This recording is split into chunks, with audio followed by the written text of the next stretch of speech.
This is Austin from the Austin channel. I want to apologize for the 2 weeks of absence of not posting any videos, but I do want to get into the review of that I just saw, the movie film I just saw, The Light Between Oceans, and let's get into it. Like the Light Between Oceans, it's released by DreamWorks Pictures, Touchstone Pictures, starring Michael Fassbender, Alicia Vikander, and Rachel Weisz, and Brian Brown.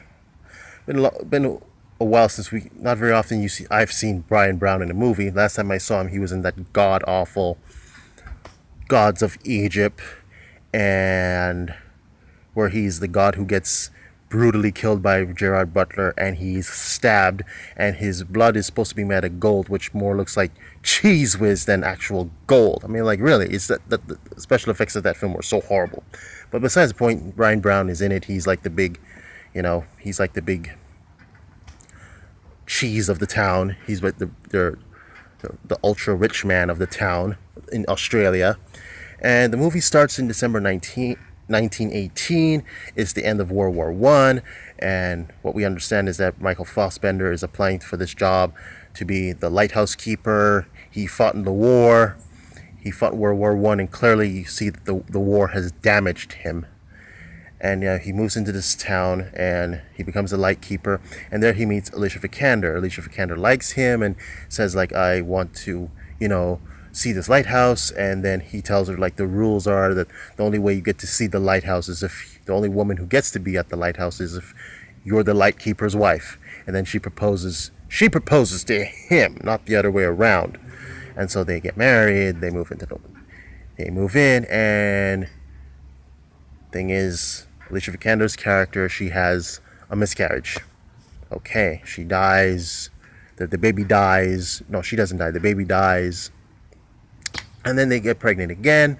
And she gets pregnant again, and they have another miscarriage. Yeah, that's right. Alicia Vikander's character suffers 2 miscarriages.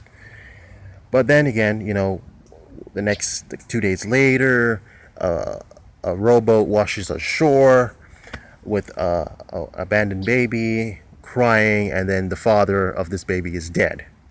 And Alicia Vikander convinces she wants the baby, and Michael Fassbender says, we can't keep the baby, I have to report it, that's my duty. But she convinces him otherwise, and that's that. And so for the next so Michael Fassbender, he buries the baby's father in the side of the hill somewhere, and for 4 years go by, and where they raise the baby as their own, until one day, while christening the baby, Michael Fassbender sees Rachel Weisz at the grave, at the headstone of the grave of her husband and supposedly dead baby, and crying. Then Michael Fassbender, he walks up to the headstone, and he sees the date, which he figures that's the date of the headstone, when the baby and her father dies. That's just the day before they rescue the baby. So they figure that, well, shit, Rachel Weisz is the natural birth mother, And so I don't want to give away the ending. I don't want to put too many spoilers in this movie, in this review. So I'm going to say, if you want to know what furthermore happens, you need to watch the movie. But I'm going to say, Michael Fassbender, he was great in his role. Alicia Vikander was great in his role. Rachel Weisz was great in her role. They were all great. Even Brian Brown, in the little cameo they gave him as the baby's natural birth grandfather. But the rating I will give this movie is classic.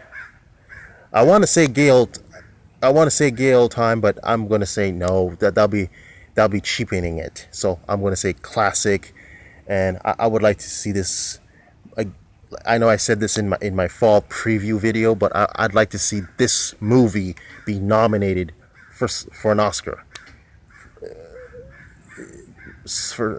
If not for any of the acting, at least for something else, cinematography, editing, costume design, something, anything, including the writing, adopted screenplay.